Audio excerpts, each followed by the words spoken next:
নমস্কার বন্ধুরা, আশা করি সবাই খুব ভালো আছো। শুভমিতা ব্লগে সবাইকে স্বাগত জানাই। আজকে তোমাদের সাথে শেয়ার করব একদমই নতুন ধরনের ডিমের রেসিপি।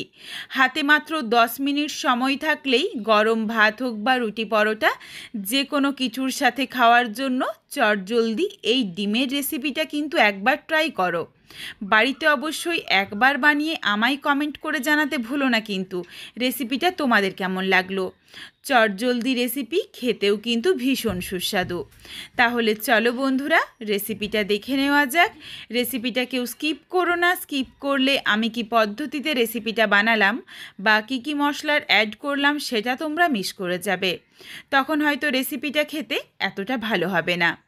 এখানে আমি প্রথমেই অর্ধেকটা ক্যাপসিকাম নিয়েছিলাম আর 2টো টমেটো নিয়েছিলাম, তবে আমি 2টো টমেটো ব্যবহার করব না, একটা টমেটো ব্যবহার করব। যারা টকের পরিমাণটা একটু বেশি খেতে পছন্দ করো তারা চাইলে কিন্তু বেশি টমেটো দিতেই পারো, কোনো অসুবিধে নেই। ক্যাপসিকামটা চৌকো করে কেটে নিলাম আর ঠিক একই রকমভাবে টমেটোটাও কেটে নিয়েছি। এরপর চলো তাহলে রান্নাটা শুরু করা যাক। এইদিকে দেখো আমি 2টো টমেটো নিয়েছিলাম কিন্তু একটা রেখে দিলাম। এরপর এখানে আমি একটা বাটিতে 4টে ডিম ফাটিয়ে নিচ্ছি। ডিমের পরিমাণটা তোমরা তোমাদের পছন্দ মতো চাইলে আরও বাড়িয়ে বা কমিয়েও নিতে পারো। এই রেসিপিটা কিন্তু অল্প ডিম দিয়েও যেমন খেতে বেশ ভালো লাগে, আবার বেশি ডিম দিয়েও তোমরা যদি রান্না করতে চাও তাহলেও কিন্তু চটজলদিও হয়ে যাবে, একই সময় লাগবে, একদম বেশি সময় লাগে না। এইদিকে আমি 4টে ডিম ফাটিয়ে নিয়েছি। এরপর ডিমের মধ্যে দিয়ে দিলাম স্বাদ অনুযায়ী লবণ আর অল্প একটু গোলমরিচের গুঁড়ো। এরপর ডিমটা ভালোভাবে ফেটিয়ে নিচ্ছি। এর মধ্যে কিন্তু আর কোনো কিছু দেওয়ার দরকার নেই। লবণ আর গোলমরিচের গুঁড়ো দিয়ে ভালোভাবে ডিমটা ফেটিয়ে নিয়েছি। এরপর এই রান্নাটার জন্য আমি একটা মশলার পেস্ট বানাবো। তার জন্য নিয়েছি মিক্সিং জার। মিক্সিং জারে নিয়ে নিলাম 1/2 চামচ পরিমাণে সাদা সর্ষে আর দিয়ে দিচ্ছি 1/2 চামচ পরিমাণে কালো সর্ষে। এই 2 ধরনের সর্ষে দিয়েই কিন্তু রান্নাটা খেতে আমার মনে হয় বেশি ভালো লাগে। তবে বাড়িতে কিন্তু হাতের কাছে সবসময় 2 ধরনের সর্ষে থাকে না, সেই ক্ষেত্রে তোমরা যে কোনো এক ধরনের সর্ষে দিয়েও বানিয়ে নিতে পারো, কোনো অসুবিধে নেই। যেই পরিমাণে সর্ষে দিয়েছি সম পরিমাণ দিয়েছি পোস্ত।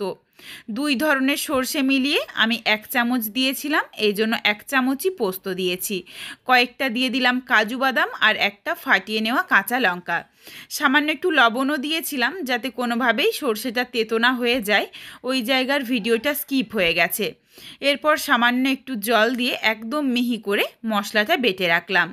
কড়াইয়ের মধ্যে খুবই সামান্য একটু সর্ষের তেল গরম করে নিয়েছি। তেল গরম হয়ে গেলে ফেটিয়ে রাখা ডিমটা দিয়ে দিচ্ছি।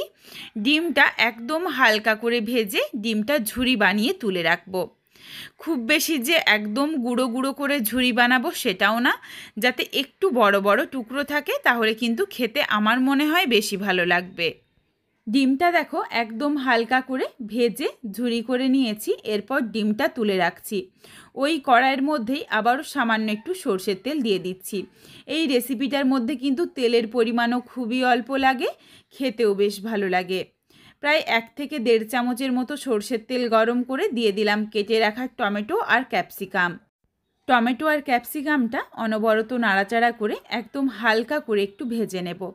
এখন লবণ দেব না, এখন লবণ দিলেও কিন্তু টমেটোটা বেশ গলা গলা মতো হয়ে যাবে, এই জন্য দিচ্ছি না। দেখো একদম হালকা করে যখন ভাজা হয়ে গেছে এরপর নাবিয়ে নেব। নাবিয়ে নেওয়ার আগে সামান্য একটু স্বাদ অনুযায়ী লবণ দিয়ে নাড়াচাড়া করেই টমেটো ক্যাপসিকামটা তুলে রেখে দিলাম।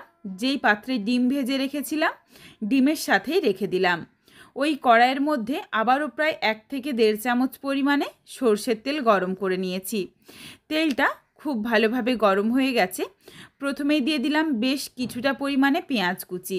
পেঁয়াজের পরিমাণটা কিন্তু তোমরা তোমাদের পছন্দ মতো চাইলে আরও বাড়িয়ে বা কমিয়েও নিতে পারো, কোনো অসুবিধে নেই। তবে এখানে আমি 4টে ডিমের জন্য 3টে মাঝারি সাইজের পেঁয়াজের ব্যবহার করেছি। পেঁয়াজের স্বাদ অনুযায়ী অল্প একটু লবণ দিয়েছি। নাড়াচাড়া করে পেঁয়াজটা একদম হালকা করে ভেজে নেব। পেঁয়াজের থেকে অল্প একটু জল বেরিয়েছিল, শুধুমাত্র জলটা শুকিয়ে নিয়েছি। লবণ দেওয়ার জন্য যেটুকু জল বেরিয়েছিল একদমই 1 চিমটি পরিমাণে হলুদের গুঁড়ো দিয়ে দিচ্ছি। বেশি কিন্তু হলুদের গুঁড়ো দিও না, তখনও খেতে এতটা ভালো লাগবে না।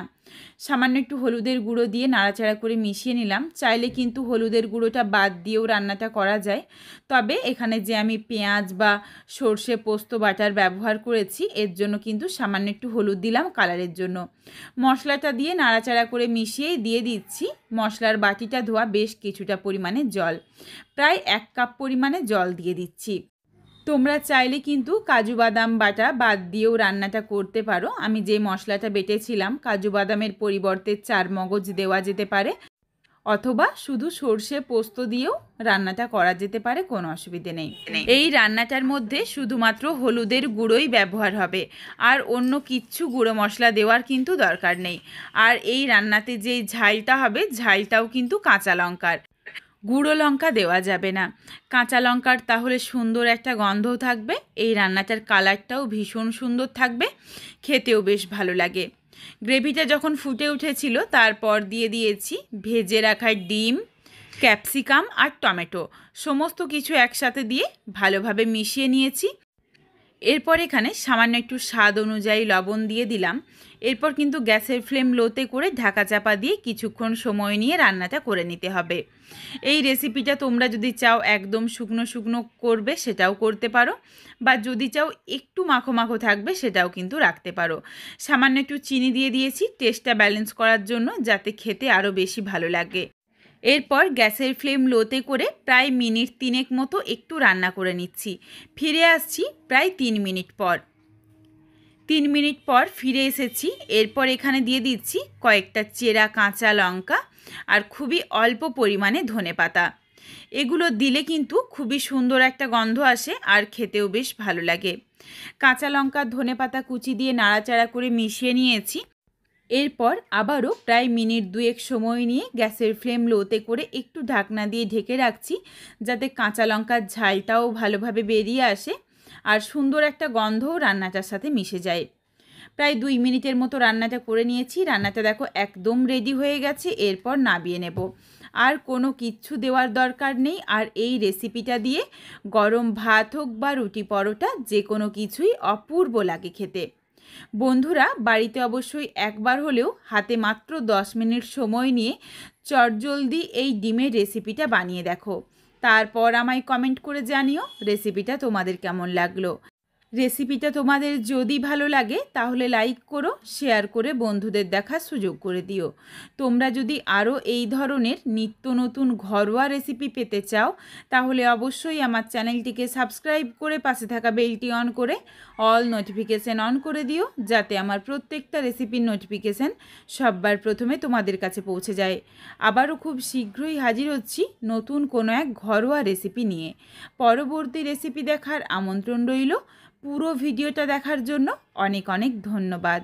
তাহলে আজকে আসি, সবাই ভালো থেকো, সুস্থ থেকো। শীঘ্রই দেখা হচ্ছে কিন্তু নতুন কোনো এক রেসিপির সাথে।